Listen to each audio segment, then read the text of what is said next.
Saudara, perahu Petrus kosong. Semalam-malaman menangkap ikan.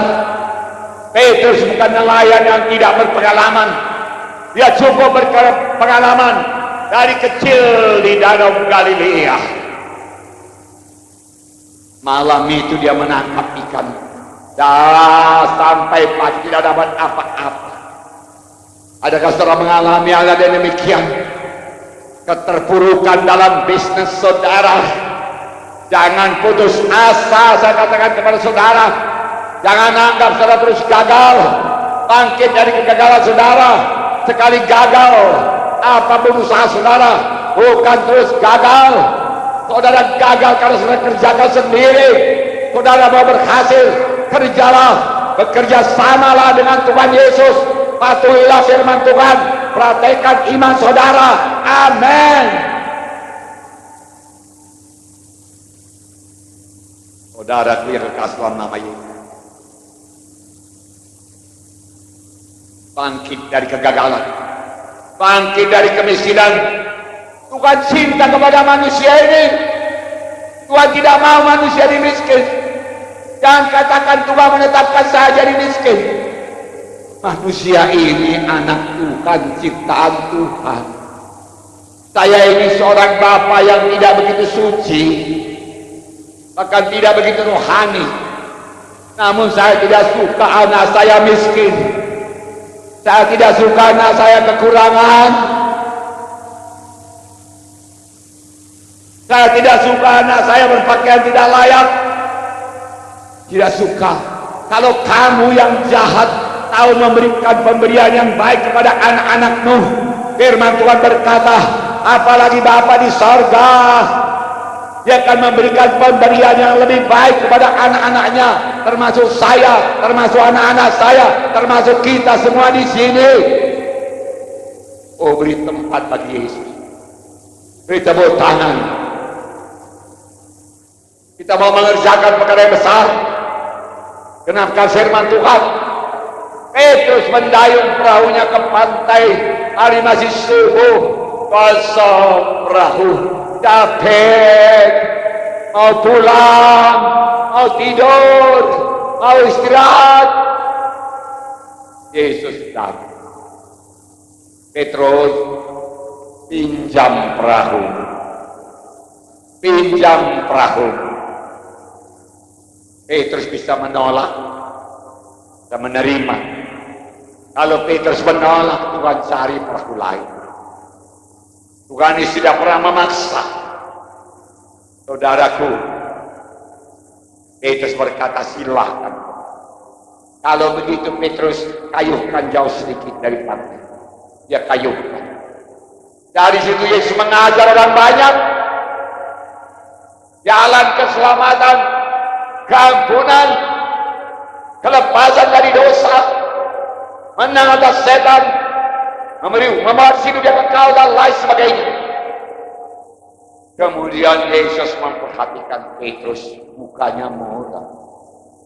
Tuhan Yesus memperhatikan perahu Petrus kosong. Saudara, Tuhan lihat, Tuhan perhatikan, dan Tuhan mau memberkati. Haleluya! Maukah saudara menerima berkat Tuhan? Praktekkan iman saudara. Beri Yesus tempat dalam perahu saudara. Berkorban buat pelayanan penginjilan. Amin. Di tempatnya Petrus. Taburkan jalan. Akal Petrus, nelayan yang berpengalaman, berkata, aku nelayan dari kecil di sini Tuhan. Aku pengalaman, aku tahu seluk-beluk, lubuk-lubuk Danau Galilea, aku tahu semua. Gak ada ikannya di sini. Tuhan, pagi ini hari siang, tidak waktunya menebar jalan. Danau Galilea jernih dan ikan-ikan pada lari. Tetapi Tuhan, karena Engkau mengatakannya, oh Tuhan Yesus, aku patuh kepadamu. Aku tidak mau mengikuti jalan pikiranku yang picik. Ini dia Tuhan, ku taburkan jala. Dia taburkan jala, kemudian dia tarik. Jalanya tidak sanggup menarik ikan yang begitu banyak. Dia tarik terus, dia ambil ikan, masukkan perahu, penuh perahunya. Dia panggil perahu yang lain, ini ikan terima. Penuh lagi, dia bangun perahu yang lain, ini ikan terima. Memenuhi beberapa perahu karena mematuhi Yesus, karena beriman. Haleluya. Tanpa iman mustahil. Banyak orang berdoa, berkati aku Tuhan, berkati aku dengan berkelimpahan. Bukankah Petrus engkau berkati, bukankah Abraham engkau berkati? Semua mereka diberkati karena mereka mempraktekkan iman. Cek dalam Alkitab, tidak ada yang diberkati kalau mereka tidak punya iman. Sama sebagaimana imanmu jadi padamu, tanpa iman mustahil. Bukan salah Tuhan kalau saudara belum keberkatan. Bukan salah Tuhan kalau saudara belum melimpah.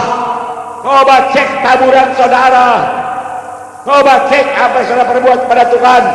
Coba cek iman saudara. Haleluya. Terus berubah. Sekarang kita menerima kesembuhan.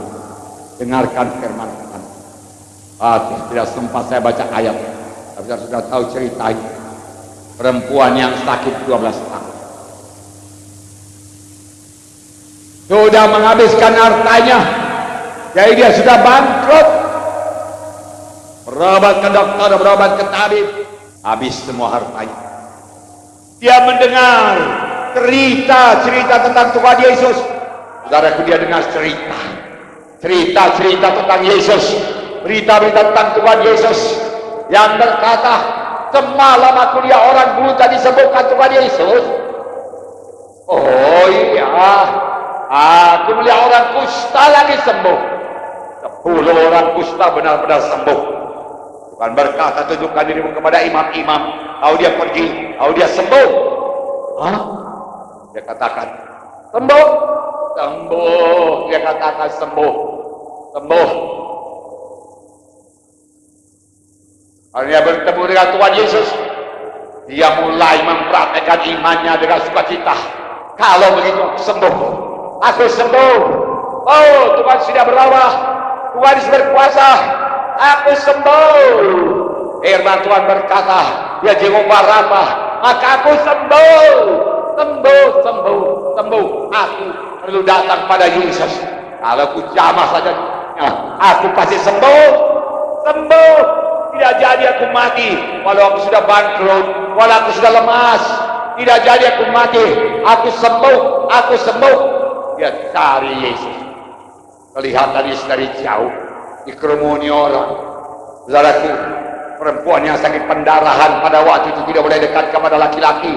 Dia harus berkata, najis, minggir kalian. Tapi dia tidak peduli lagi. Yang perlu kujamah jubah Yesus. Dia berangkat dengan sukacita, dia berpindah dengan sukacita, seolah-olah dia sudah sembuh. Pasti sembuh. Itu imannya tidak pernah gagal. Dan dia jamah jubah Yesus. Seketika itu juga dia sembuh. Dan Tuhan Yesus berkata, hai anakku, imanmu telah menyembuhkan engkau. Hai anakku, imanmu telah menyembuhkan engkau. Banyak orang menyenggol-nyenggol Tuhan Yesus, berdesak-desakan dekat Tuhan Yesus, tapi tidak sembuh karena tidak punya iman.